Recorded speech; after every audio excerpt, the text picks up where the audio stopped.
Good afternoon and welcome back to the YouTube channel of Older Bloke Crypto on May 15th, 2024.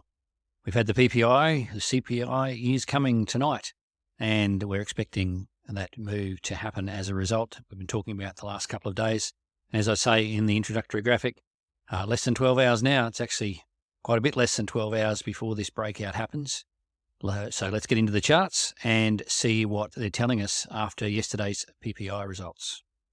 And you'll see here the PPI results that came out Australian time last night at 10:30, and they're a lot worse than was expected. However, subsequently have found out that this is a bit to do with some statistical chicanery by the American authorities who basically moved the goalposts, and those in the know in the market knew about this and was expecting a higher figure to come in. So as a result, although you would think that this would really knock the market about, it did very little, and in fact, the market simply shrugged it off. However, that was yesterday. Today, Uncle Jerry spoke last night and just continued to say what we expected him to say, which was he's going to continue interest rates at around this setting for the foreseeable future. Would like to cut, but the conditions aren't there, which is no surprise. But CPI tonight, all eyes on the CPI as the trigger for this catalyst to start moving the market. And as I was saying yesterday here, the VIX is down a bit. There wasn't that volatility coming in. S&P, NASDAQ up, the DIX is down, Dow Jones is up, and oil is only up a fraction. So certainly not a reaction from a market that was spooked up, a market that had priced in what was happening yesterday with the PPI. So the CPI is going to be the one. You see the market had a little bit of a dip down towards this support level here, this strong support level, but then shrugged it off and has gradually moved its way back today. Nothing exciting, but again, everybody's waiting for the CPI tonight.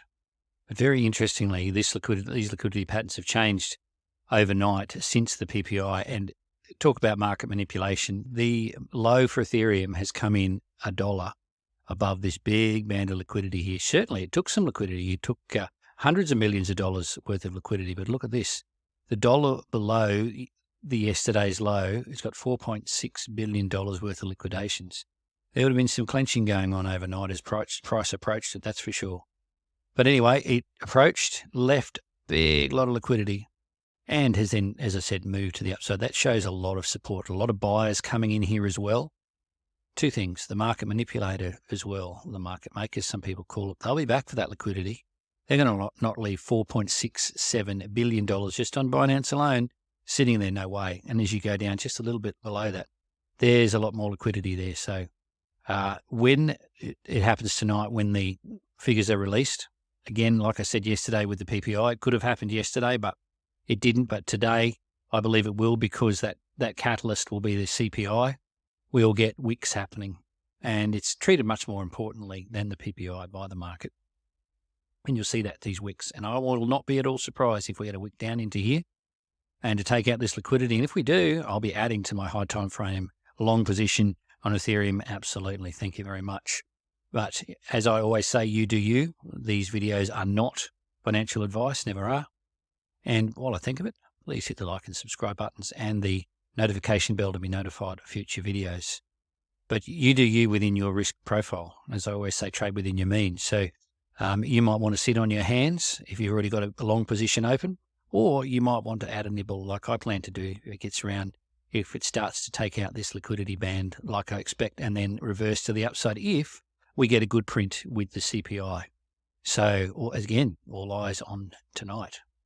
And talk about things bouncing around the funding rates. BTC 2.4%, Ethereum 11%. Just like really 36 hours ago, there was a huge difference between the two, and it's come back in again now. So there is a lot of money coming into the Ethereum space and a lot of positions being opened. So perhaps there's some big boys that know more than you and I do, but nevertheless, we just play the markets level to level as they are.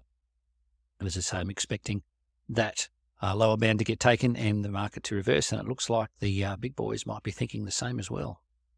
And whilst I'm here, just another thing to note in that regard, and you'll see here on the ETH chart, there's a very clear descending triangle happening here in the charts on the daily. Now, this triangle pattern here is less important than a parallel channel.